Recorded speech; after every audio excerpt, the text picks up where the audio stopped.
جدوجہد پر میں نظر رکھا ہوا ہوں، اور اس سلسلے میں میرے ذہن میں دنیا بھر میں بسنے والے پاکستانیوں کے لیے بھی معلومات اور آگاہی دینے کے لیے کچھ سوالات کے جوابات معلوم کرنا ضروری تھے، اور اس سلسلے میں نے آسٹریلیا کے شہر سڈنی میں جناب سلمان شبیر صاحب سے رابطہ کیا، اور ان کی میں شکریہ ادا کرتا ہوں کہ وہ ہم سے رابطے میں آ گئے ہیں، اور ماشاءاللہ سلمان شبیر صاحب آئی ٹی فیلڈ سے وابستہ ہیں، اور اس وقت اوورسیز کے لیے مستقبل میں الیکشن میں ووٹ کے استعمال یعنی حق رائے دہی پر کام کر رہے ہیں۔ تو میں اب میرے ذہن میں کچھ سوالات تھے، تو میں ان سے کچھ چاہوں گا کہ وہ مجھے اس کے بارے میں وضاحت کریں، کچھ جوابات دیجئے، تاکہ ہم اوورسیز میں دنیا بھر میں جہاں بھی پاکستانی موجود ہیں ان کو اندازہ ہو سلمان شبیر صاحب کے کام کے حوالے سے۔ السلام علیکم سلمان شبیر صاحب۔ سلمان شبیر صاحب، مجھے آپ یہ بتائیے، دنیا بھر میں جو اوورسیز پاکستانی موجود ہیں اور ان اوورسیز میں رہنے والوں کے ووٹنگ کے مسئلے کا کیا اسٹیٹس ہے؟ وعلیکم شارق بھائی، بہت شکریہ آپ نے اس امپورٹنٹ ٹاپک پہ بات کرنے کے لیے مدعو کیا۔ جس کا آپ نے تعارف کرایا، میرا نام سلمان ہے، میں ایک اوورسیز پاکستانی ہوں۔ آر ٹی کی فیلڈ سے میرا تعلق ہے، پروجیکٹ مینیجر میں کام کرتا ہوں آسٹریلیا میں، telecom Australia. The current status legislation کا یہ ہے کہ نیشنل اسمبلی سے وہ بل پاس ہو چکا، سینٹ میں وہ گیا تھا، 60 دنوں کا وقت تھا اس کو سینٹ کو اس کے اوپر اپروو کرنے کا، لیکن وہ لیپس ہو گیا۔ اب گورنمنٹ کے پاس آپشن یہ ہے کہ وہ اس کو ایک جوائنٹ سیشن بلا کے اس کو اپروو کرا دے، اس کو پاس کر دے، اور یہی پلان تھا گورنمنٹ کا شروع میں۔ لیکن مجھے لگ رہا ہے کہ کچھ نیگوشیشن ہوئی ہیں بیک چینل سے، اور اب ایک بڑی کمیٹی اسپیکر صاحب کے بنا رہے ہیں، اسپیکر نیشنل اسمبلی بنا رہے ہیں، جس میں سینٹ کے اور نیشنل اسمبلی کے لوگ مل کے ایک اس مسودے کے اوپر کام کریں گے۔ یہ کرنٹ اسٹیٹس ہے اس کا۔ اچھا، مجھے یہ بتائیں، اوورسیز میں بسنے والے پاکستانیوں کے ووٹ ڈالنے کا پاکستان میں اور پاکستانی سیاست یعنی کہ پالیٹکس میں کیا امپیکٹ ہوگا؟ اس میں آپ کو ایک نسٹ کے ریسرچرز نے ایک اسٹڈی کی تھی، ایک ریسرچ پیپر انہوں نے پبلش کیا تھا کہ اوورسیز پاکستانی کا کیا امپیکٹ ہوگا۔ اس کا ریزلٹ بیسکلی یہ تھا کہ اوورسیز پاکستانی تقریباً 20% سیٹس کو رزلٹ تبدیل کر سکتے ہیں۔ اب اس کا سمجھنے کی کوشش کرتے ہیں کہ اس کا کیا امپیکٹ ہے۔ 20% نیشنل اسمبلی کی تقریباً 55 کے قریب سیٹس بنتی ہیں، اور اگر آپ اس میں کوٹا اور دوسری ڈفرینٹ سیٹس جو ریزرو سیٹس ہوتی ہیں اس میں ایڈ کر دیں تو تقریباً 70 کے قریب ہوتی ہیں۔ اب 70 سیٹس ایک اتنی بڑی فگر ہے کہ اس کے بغیر کسی کے لیے بھی اوورسیز پاکستانی اس کو ملائے بغیر حکومت بنانا تقریباً ناممکن ہے۔ ٹھیک ہے، اچھا اس کا مطلب کہ اوورسیز پاکستانی جو ہیں وہ بہت امپورٹنٹ ہے، وہ کنگ میکر ثابت ہو سکتے ہیں۔ اچھا، اس کی امپلیکیشنز کیا ہے؟ اس کی امپلیکیشنز یہ ہے، دیکھیں جو پاکستان میں پالیٹکس آپ کو پتا ہوگا وہ کس طرح چلتی ہے۔ آپ کے پاس الیکٹیبلز ہوتے ہیں، وہ لوکل، ان میں سے کچھ لوگ کورس کرتے ہیں، برائب کرتے ہیں جو آپ کا وہاں کے لوگ ہیں جنہوں نے الیکشن میں حصہ لینا ہوتا ہے، تھانہ کچہری کا کام، گلی کا کام، بریانی، یہ ساری چیزیں آپ کو پتہ ہے، ایسی چیزیں اس مکس میں شامل ہو جاتی ہیں۔ لیکن جو اوورسیز ووٹر آپ کو اندازہ ہے کہ ان کا شاید سوچنے کا انداز پر مسئلہ، ان کو جاب نہیں چاہیے، وہ زیادہ ان کو ہوگا کہ اچھا جی ہماری جو انویسٹمنٹ ہے وہ سیکیور ہے پاکستان میں، لا اینڈ آرڈر پہ ان کا فوکس ہوگا، گورننس کے اوپر زیادہ فوکس ہوگا، پاکستان کو امپروو کرنے کے اوپر زیادہ فوکس ہوگا، میرٹوکریسی کے اوپر، کیونکہ بہت سارے ہم لوگ لیبر کلاس سے بلانگ کرتے ہیں باہر، تو میرٹوکریسی کو اپریشیٹ میرا خیال ہے زیادہ کرتے ہیں اوورسیز پاکستانی جنرلی۔ وہ جب ان کا چوائس آئے گا کرنے کے لیے اپنا ایم این اے کو سلیکٹ کرنے کے لیے، تو میرا خیال ہے جب بھی ساری چیزیں مکس میں انٹر ہوں گی تو آل آف اے سڈن جو آپ کے پاس جو پرانے ٹیکٹکس تھے الیکٹیبلس کے، وہ اتنے لوکریٹو نہیں رہیں گے، وہ اتنے کارآمد نہیں رہیں گے۔ تو میرا خیال ہے کہ اسی لیے اوورسیز پاکستانی جب آئیں گے تو پاکستان کی پالیٹکس اور پاکستان کے پولیٹیشینس کی نوعیت کی نیچر کو چینج کرنے کا پورا اس کے اندر وہ ایک پوٹینشیل رکھتے ہیں کہ وہ فار ایور چینج ہمیشہ۔ غالباً 2018 میں بھی اوورسیز پاکستانیوں نے آزمائشی بنیاد پر انٹرنیٹ ووٹنگ میں حصہ لیا تھا، آپ کے علم میں ہوگا یہ تو اس کے بارے میں ہمارے ناظرین کو بتائیں گے؟ 2018 کے آپ نے آزمائشی بنیاد پہ جو الیکشن ہو اس کے بارے میں آپ نے سوال کیا۔ دیکھیں، آپ نے ابھی اپنے پروگرام کے سٹارٹ میں ایک ڈاکیومنٹری پلے کی، اس میں بہت سارے جو اوورسیز پاکستانی ایشوز کا اس کا احاطہ آلریڈی ہو چکا ہے۔ ٹھیک ہے، میں آپ کا ناظرین کے لیے ایک دو چیزیں ضرور کہنا چاہتا ہوں. دیکھیں سب سے پہلے کانسٹیٹیوشن ہوتا ہے, ٹھیک ہے, جو آپ کا لیگل فریم ورک ہے, آپ کے پاس کانسٹیٹیوشن ہے. کانسٹیٹیوشن کے نیچے لا ہوتا ہے, ٹھیک ہے, جو آپ کی پارلیمان بناتی ہے, اور اس کے نیچے آپ کے پاس رولز ہوتے ہیں. جو رولز جو ہیں وہ متعلقہ ادارہ بناتا ہے. جس طرح اگر الیکشن کا لیجسلیشن پاس ہوگی تو وہ رولز الیکشن کمیشن بنائے گا. تو الیکشن کمیشن نے پچھلی دفعہ یا اس ٹائم پہ بھی اوورسیز پاکستانی کے جن کے رول ہیں وہ اتنے سخت ہیں کہ اوورسیز پاکستانی پارٹیسپیٹ ہی نہیں کر پاتے. میں آپ کو ایک چیز آپ کو دکھاتا ہوں ویژولی, تاکہ آپ کو یہ چیز سمجھنے میں. اچھا جی, یہ بڑا اچھا سوال ہے آپ کا کہ جی اوورسیز پاکستانی کا جو 2018 میں جو ہوا تھا اس کا ساتھ کیا بنا, جو ایک ازمائشی بنیاد پہ ایک پائلٹ پروجیکٹ. دیکھیں آپ کو آپ کے ناظرین کے سامنے کے لیے اس کو ایک ویژولی میں ایکسپلین کر دیتا ہوں آپ کی اسکرین کے اوپر. آپ لوگوں نے آپ نے اپنے پروگرام میں ایک ڈاکیومنٹری بھی دکھائی جس میں آپ نے یہ باتیں کی. اس میں اور بھی اس نے اور بھی مسائل کہا تھا کہ تھوڑا سا اس کو دیکھ لیتے ہیں. اگر آپ کے پاس 2018 میں جو اوورسیز پاکستان کا ٹرن آؤٹ تھا وہ 1% سے بھی کم تھا. اگر آپ کا 100 فل ووٹ تھے تو جو مشین ریڈیبل پاسپورٹ نہ ہونے کی وجہ سے 15% کم ہوگا تو آپ کے پیچھے آپ کے پاس 85 لوگ رہ گئے. ٹھیک ہے, اسی طرح آپ کے پاس یہ ساری وہ باتیں ہیں جو آپ کی ساری وہ چیزیں ہیں جو الیکشن رولز کی وجہ سے امپیکٹ ہو رہی ہیں. میں اس کو ریپیٹ کرنا چاہ رہا ہوں, الیکشن رولز کی وجہ سے مسائل آ رہے ہیں یا الیکشن لیجسلیشن یا قانون کی وجہ سے نہیں آ رہے. پھر ایک چھوٹا سا ہم نے سروے کرایا اور دیکھا کہ اوورسیز پاکستانی میں کتنے کے پاس نائک آف ہیں. ٹھیک ہے جی, آپ کے پاس سارے اوورسیز پاکستانی کے پاس نائک آف نہیں ہوتا, کچھ کے پاس سادہ شناختی کارڈ بھی ہوتا ہے. پھر آپ کے پاس نائک آف جن کے پاس نہیں وہ اور بھی کم ہو گئے. پھر وہ لوگ جو انٹرنیٹ پر ووٹ نہیں ڈال سکتے, جیسے آپ کے بہت سارے مزدور ہیں مڈل ایسٹ میں, نیم خواندہ یا خواندہ آپ کے پاس جو مزدور ہیں وہ بہت بڑی تعداد ہے, تقریباً 50-55 کے قریب ہوتے ہیں مڈل ایسٹ میں جو آپ کا لیبر مائگریٹ کرتا ہے. اس میں سے وہ اگر انٹرنیٹ نہیں یوز کر سکتے تو وہ اور بھی کم ہو جائیں گے. ٹھیک ہے جی, اسی طرح اوورسیز پاکستان کے پاس کوئی آپشن نہیں کہ وہ آپ نے پتہ کر سکے کس حلقے میں ان کا ووٹ. ٹھیک ہے جی, اگر کوئی بائی الیکشن ہو رہے ہیں تو ان کے حلقے میں ووٹ اور ان کو پتہ نہیں چلے گا. تو اسی طرح آپ کو حلقے انتخاب نہ جاننے کی وجہ سے بھی بہت سارے لوگ ڈراپ آؤٹ ہو جاتے ہیں. پھر جو رجسٹریشن ہوتی ہے اوورسیز پاکستانی کی وہ تھوڑی دیر کے لیے کھلتی ہے. پچھلی بار پائلٹ پروجیکٹ 17 دن کے لیے کھلی تھی. حالانکہ اگر آپ پاکستان میں ہو تو آپ سارا سال اپنا ووٹ رجسٹر کر سکتے ہیں. ٹھیک ہے, یہ ایک اور ڈسکریمنیشن ہے. تو وہ محدود مدت کی کھلنے کی وجہ سے اور لوگ کم ہو جاتے ہیں جو کہ ووٹ ڈال پائیں. پھر استعمال میں اگر مشکل ہے, سسٹم مشکل لگ رہا ہے لوگوں کو, اس کی وجہ سے بھی اور مزید لوگ کم ہوئے تھے. جب آپ سسٹم ڈال رہے ہیں کوئی آپ کا ٹیکنیکل سپورٹ اویلیبل نہیں, کوئی کال نہیں اویلیبل, ہیلپ لائن کوئی اویلیبل نہیں تھی جب پائلٹ پروجیکٹ کیا, اس کی وجہ سے مزید لوگ کم ووٹ ڈال پائیں گے.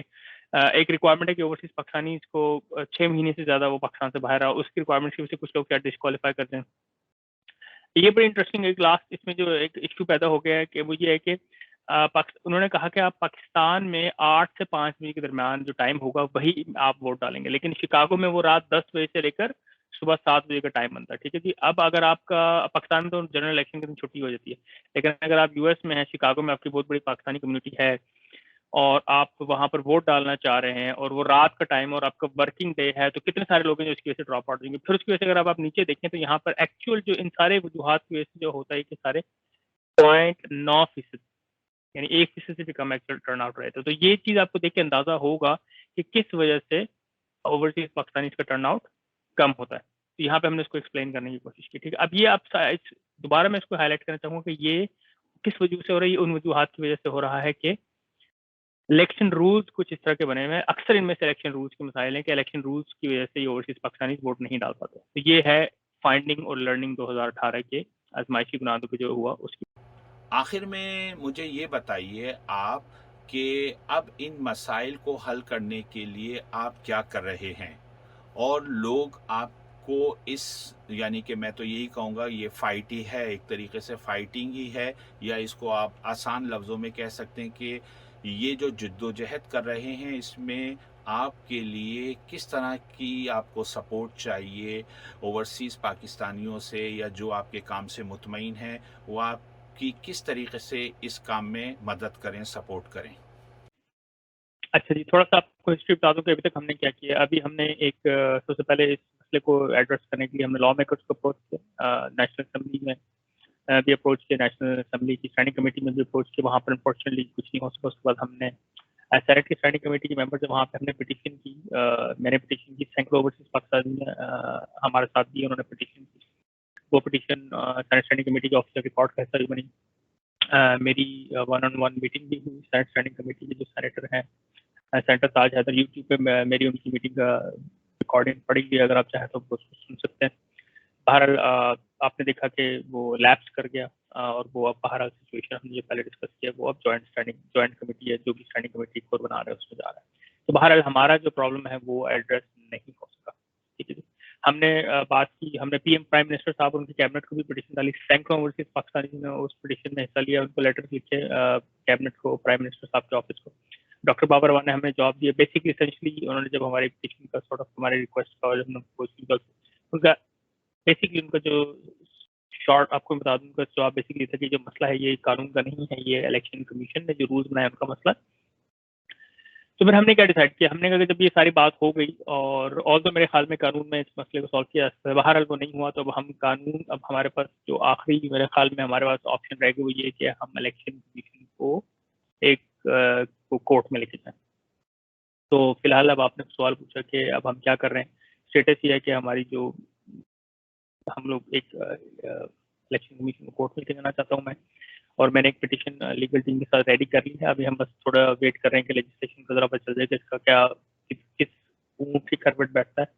تو اس کے بعد انشاءاللہ ہم وہ پٹیشن دائر کر دیں گے الیکشن کمیشن کے اگینسٹ، اور اس میں ہم یہی پلی لیں گے کہ جی جو ڈسکریمنیشن ہے، جو غیر مساوی سلوک اوورسیز پاکستانی سے کیے جا رہے ہیں، جس کی وجہ سے اوورسیز پاکستانی کی ووٹ ہی نہیں کر پاتے بہت زیادہ لوگ، تو ان رولز الیکشن کمیشن نے بنائے، ان رولز کے اگینسٹ ان رولز کو کورٹ میں ہم جا کے چیلنج کریں گے.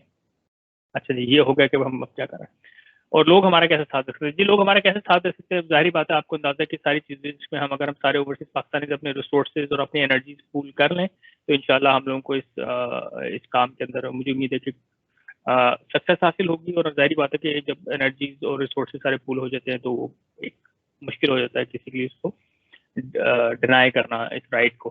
تو میں بھی اسکرین پہ آپ کو ایک ویب سائٹ نظر آ رہی ہے کہ جو لوگ اس کاز کو سپورٹ کرنا چاہتے ہیں وہ اس ویب سائٹ پہ جا کے سپورٹ کر سکتے ہیں.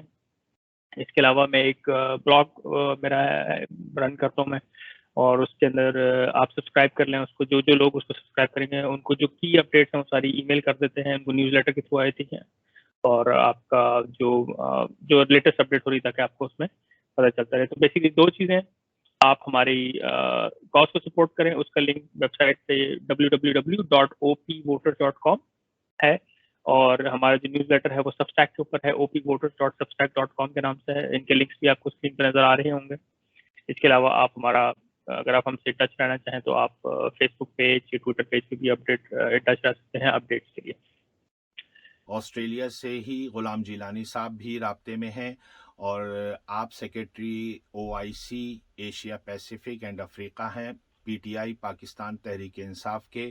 غلام جیلانی صاحب آپ ویل آرگنائزر ہیں پاکستان پولیٹیکل پارٹی یعنی PTI کے. آپ پر بھاری ذمہ داری بھی ہے پارٹی کو آرگنائز کرنے میں. اس میں افریقہ کے ساتھ ساتھ آپ کے ایشیا پیسیفک کے ممالک بھی ہیں، جن کی میں ساؤتھ کوریا بھی آتا ہے جہاں سے میں آپ سے بات کر رہا ہوں. اس کے علاوہ جاپان ہے، ہانگ کانگ بھی ہے، اور دوسرے ممالک بھی شامل ہیں. تو آپ مجھے اپنی رائے دیجئے، پاکستان میں جو ووٹنگ کے حوالے سے اوورسیز پاکستانیوں کے ووٹ کا مسئلہ حل نہیں ہوا ہے ابھی تک. تو میں سمجھتا ہوں آپ کا بھی اوورسیز پاکستانیوں میں ہی شمار ہوتا ہے، تو آپ کی کیا رائے ہے اس حوالے سے؟ بسم اللہ الرحمن الرحیم. شارق صاحب، سب سے پہلے آپ کا شکریہ ادا کرنا چاہوں گا کہ آپ نے اوورسیز پاکستانی ووٹنگ رائٹس جیسے اہم موضوع پہ اپنا فورم استعمال کیا ہے.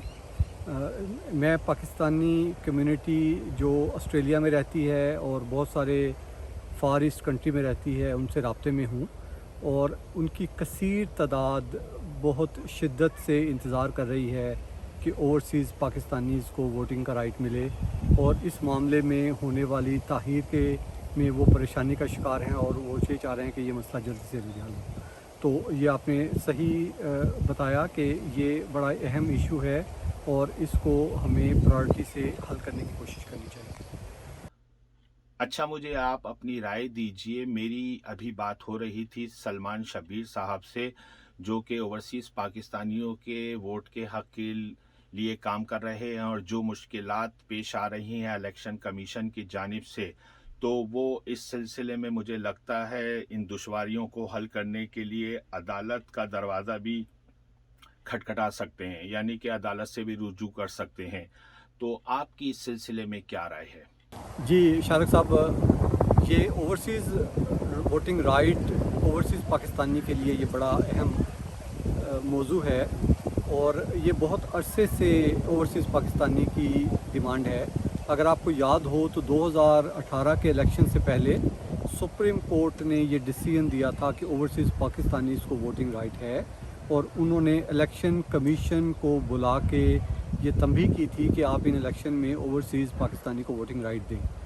اس کے جواب میں الیکشن کمیشن نے آ کے یہ کہا تھا کہ چونکہ ہمارے پاس وقت کم ہے ہم آپ کو یہ ووٹنگ رائٹ ضمنی الیکشن میں ٹیسٹ کریں گے اور پھر اگلے الیکشن میں اس کو امپلیمنٹ کر دیں گے. اب اس بات کو تقریباً 3 سال سے زیادہ گزر چکے ہیں اور ایک آدھ ضمنی الیکشن میں الیکشن کمیشن نے اوورسیز ووٹنگ رائٹ کو ٹیسٹ بھی کیا ہے, لیکن اس عمل میں ہم نے یہ دیکھا ہے کہ اوورسیز ووٹنگ رائٹ کے عمل کو اتنا مشکل بنا دیا گیا کہ ایک کثیر تعداد میں بھی 90% سے زیادہ اوورسیز پاکستانی نہ ووٹ رجسٹر کروا سکے اور نہ ووٹ ڈال سکے. یہ ٹیسٹ کلیئرلی بتاتا تھا کہ اس میں بہتری اور تبدیلی کی ضرورت ہے جو ابھی تک دیکھنے میں نہیں آئی.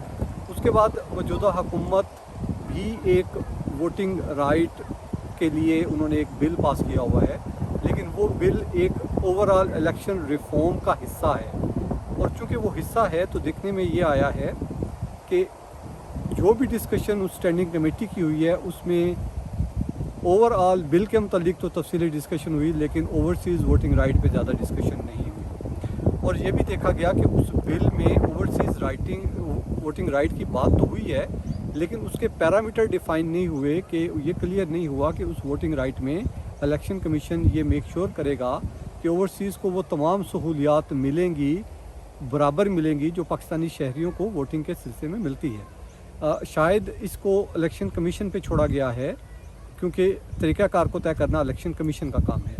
اوورسیز پاکستانی یہ چاہتے ہیں کہ چاہے حکومت کرے یا الیکشن کمیشن کرے یا سپریم کورٹ اپنے جو پرانے ڈیسیژن کو امپلیمنٹ کرائے, لیکن طریقہ کار ایسا ہو جس میں تمام اوورسیز پاکستانی کو ووٹ ڈالنے کا موقع مل سکے اور ایسے سٹیپ یا رکھنے نہ ڈالے جائیں جن میں ان کو ووٹ ڈالنے میں یا ووٹ رجسٹر کرنے میں پرابلم ہو. اور اگر وہ ووٹنگ ایک ہی دن میں کرائی جائے گی تو جتنے 80 لاکھ 90 لاکھ اوورسیز پاکستانی ہیں اگر وہ سسٹم میں ایک دن میں ووٹ ڈالیں گے تو امکانات یہ ہیں کہ وہ سسٹم نہیں چلے گا, وہ بیٹھ جائے گا. تو الیکشن کمیشن کیا طریقہ کار کرے گی, کیسے ٹیسٹنگ کرے گی کہ ایسا نہ ہو, اور اس کا سب سے بہتر طریقہ یہ ہے کہ اس ووٹنگ کو کم از کم ایک ہفتہ پہلے کھول دیا جائے تاکہ جس کو جیسے موقع ملے وہ ووٹ ڈال لے اور اس کے رزلٹ تب کمپائل ہوں جب کہ الیکشن مکمل ہو. تو کائنڈلی اس ایشو کو آپ بھی اجاگر کریں اور ضرورت ہے کہ تمام اوورسیز پاکستانی چاہے وہ کسی بھی ملک میں رہتے ہوں وہ اس موضوع پہ اکٹھے ہوں تاکہ ایک مشترکہ لائحہ عمل تیار کر کے اس پہ کام کیا جا سکے. بہت بہت شکریہ.